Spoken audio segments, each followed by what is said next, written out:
Looking at why Inter Milan have been so successful this season, they've used the same blueprint that got them to the Champions League final last year, and with the loss of Onana and Brozovic, they're still a very dangerous team, top of Serie A, in the round of 16 playing Atletico Madrid. Bastoni, Acerbi, Pavard. Bastoni, what a ball playing centre-back he is. Overlapping, underlapping centre-back, incredibly comfortable on the ball. I think he could actually play there as well.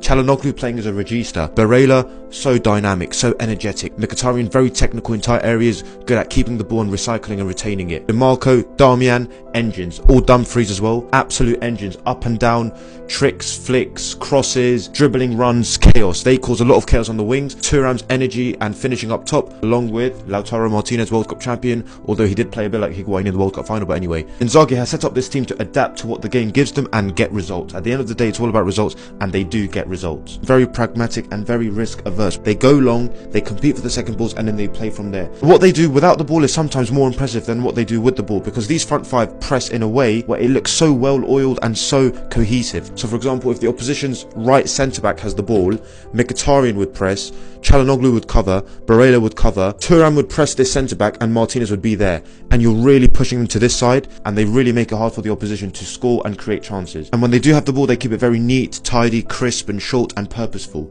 So they'll sit very deep, they'll stay very compact like this in their 5-3-2 shape, which is why the wing backs are very important. Darmian and DeMarco, or whether it's Dumfries. They go very compact in a compact 5-3-2. Pavard has a lot of centre-back experience at Bayern Munich as well. So you have Pavard, Acerbi and Bastoni really keeping it compact there. And then as soon as they get the ball, they just break, off they go. And it's very exciting, dynamic, attacking, flowing football. In settled play, if they're dominating possession, they will keep it. When you have players like Barella, Mkhitaryan, Çalhanoğlu and Bastoni providing underlapping runs. So when DeMarco has the ball, Bastoni's making this sort of run, and that causes so many problems. And then they'll just shuffle across to cover. Because if you watch Bastoni, he sometimes ends up in this sort of area, putting crosses into the box. Because DeMarco has the ball there, all of a sudden, out of nowhere, Bastoni has done an overlap or underlap to get the ball like this. And if it's not on, he'll turn around, he'll play it, and then he'll end up somewhere there. And then he will just keep dictating play because he's a very comfortable, all-rounded, natural ball player. Çalhanoğlu, who dictates play along with Barella and Mkhitaryan. One of them will break with the ball. That's Barella, who can drive forward and make things happen. So when that happens, they sort of stay conservative. At times, Barella will drop in very deep, push on Darmian or Dumfries, and then they will zip it into Lautaro, who's in a pocket. Then that's when Barella gets involved, and that's how they create the overload in the middle.